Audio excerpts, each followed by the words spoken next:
राज्यातल्या नगर परिषद आणि नगरपंचायतींच्या सार्वत्रिक निवडणुकांसाठी आज मतदान होते। मतदानाला सुरुवातही झाली आहे।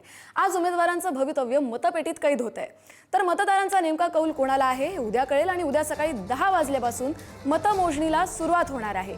एकूण 12,316 मतदान केंद्रांसाठी 62,108 निवडणूक अधिकारी आणि कर्मचाऱ्यांची नियुक्ती देखील करण्यात आली आणि मतदान केंद्रांवर पोलिसांमार्फत देखील पुरेशा बंदोबस्ताची देखील व्यवस्था आहे। 76 नगर परिषद आणि नगरपंचायतींमधील न्यायालयीन प्रकरणांसाठी आता जे बाधित आहेत 154 जागा त्याच्यासाठी मात्र आज मतदान होत नाहीये, कारण तिथे सुधारित निवडणूक कार्यक्रम होतोय आणि संबंधित बाधित जागांसाठी आता 20 डिसेंबरला मतदान होईल आणि 21 तारखेला निकाल लागेल। जितेंद्र शिंगाडे आपले प्रतिनिधी आपल्यासोबत लाईव्ह जोडलेले आहे। जितेंद्र, काय सध्या मतदान केंद्रांवरची परिस्थिती? मतदानाला सुरुवात झाली आहे, नागरिक येत आहेत की नाही?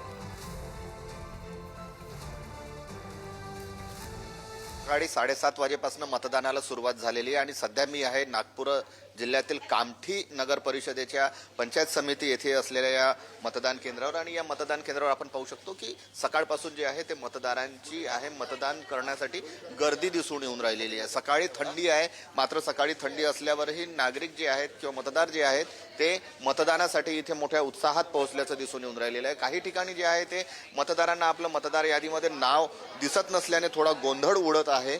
मात्र ज्या प्रकारे मतदानाचा उत्साह दिसून येत आहे त्यानुसार मतदानाची आकडेवारी वाढण्याची शक्यता देखील नाकारता येत नाही। हे मतदार आहेत, मतदान करण्यासाठी आलेले आहात तुम्ही, काय सांगाल कोणत्या मुद्द्यावर तुम्ही मतदान करताय? विकासाच्या मुद्द्यावर मतदान करताय? काय काय इथे हे मतदार आलेले आहेत, मतदान केंद्र तुम्हाला मिळालेलं आहे की इकडे तिकडे भटकावं लागत आहे? थोडा त्रास होता यावेळेस। काय म्हणजे तुमचं नाव शोधण्यास मतदार यादीमध्ये? नाही नाव मिळतो पण मध्ये कन्फ्युजन आहे। तर आपण पाहू शकतो की थोडं लिस्टमध्ये कन्फ्युजन आहे। मतदानाचा जो आकडा आहे सध्या तरी सॅटिस्फॅक्टरी दिसून राहिलेला आहे। सकाळची वेळ आहे, थंडी आहे आणि अशाही परिस्थितीत जे आहे ते मतदान केंद्रावर गर्दी दिसून येऊन राहिलेली आहे मतदानासाठी आलेल्या मतदारांची। नागपूरच्या कामठी या मतदारसंघाचा विचार केला तर महसूल मंत्री चंद्रशेखर बावनकुळे यांचा हा विधानसभा मतदारसंघ आहे आणि यापूर्वी इथे कधीही भाजपची सत्ता राहिलेली नाहीये। त्यामुळे पहिल्यांदा काँग्रेसला पाडून भाजपचा झेंडा फडकवण्याचं जे आव्हान आहे ते भाजप समोर आहे। आता ते कितपर्यंत यशस्वी होतं याबद्दल उद्याच्या निकालानंतरच चित्र जे आहे ते स्पष्ट होणार आहे। जी जितेंद्र, तुम्हाला थोडं थांबवते, आपण थेट आता बदलापुरात जाऊया। आपले प्रतिनिधी निकेश शार्दूल तिकडनं आपल्याला आढावा देत आहेत। काय सध्याची परिस्थिती तिथे? थंडी आहे, मात्र बऱ्याच ठिकाणी आता बिबट्या देखील नवी मुंबईच्या वेशीवर पोहोचला होता, पण नागरिकांमध्ये दहशत पाहायला मिळते का किंवा पोलिसांचा बंदोबस्त? काय तिथली ओव्हरऑल परिस्थिती आहे?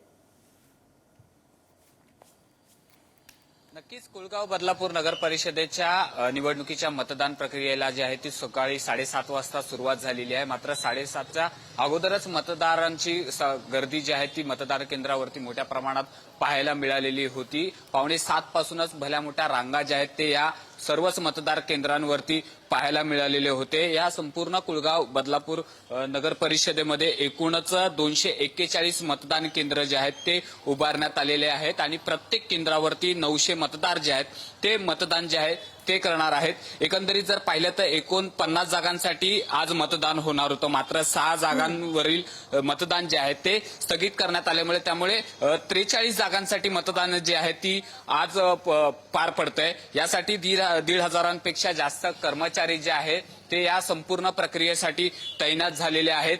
ही निवडणूक जी आहे ती खूप चुरशीची पाहायला मिळते, कारण कुळगाव बदलापूरचं जर नगर परिषद पाहिली तर शिवसेनेची सत्ता जी आहे ती अनेक वर्ष या ठिकाणी होती। गेली 25 वर्ष भाजप आणि शिवसेनेची युती जी आहे ती या नगर परिषदेवरती होती। मात्र आता भाजप आणि शिंदेची शिवसेना अशी वेगवेगळी लढत जी आहे ती या नगर परिषदेमध्ये आपल्याला पाहायला मिळते आणि भाजपला यावेळेला अजित पवारांच्या राष्ट्रवादीकडनं जो आहे तो पाठिंबा जो आहे तो देण्यात आलेला आहे।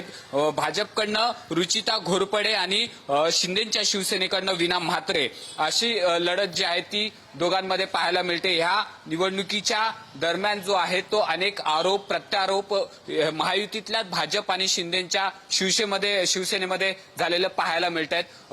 उपमुख्यमंत्री एकनाथ शिंदे यांचे जे सुपुत्र आहेत खासदार डॉक्टर श्रीकांत शिंदे ते या ठिकाणचे खासदार आहेत। त्यामुळे त्यांच्यासाठी ही मोठी वर्चस्वाची लढाई आहे. तर भाजपचे जे प्रदेशाध्यक्ष आहेत रवींद्र चव्हाण ते देखील त्यांची आणि खरं श्रीकांत निकेश, शिंदे तुम्ही म्हणताय यांची- त्याप्रमाणे बडे नेते या मतदारसंघातले या भागातले असल्यामुळे ही निवडणूक अर्थात प्रतिष्ठेची बनलेली आहे. त्यामुळे या निवडणुकीमध्ये आता मतदार राजा नेमका कुणाला कल देतो, मतदार राजा कुणाला निवडतो, हे उद्या चित्र स्पष्ट होणार आहे. धन्यवाद तुम्ही दिलेल्या या सगळ्या माहितीसाठी.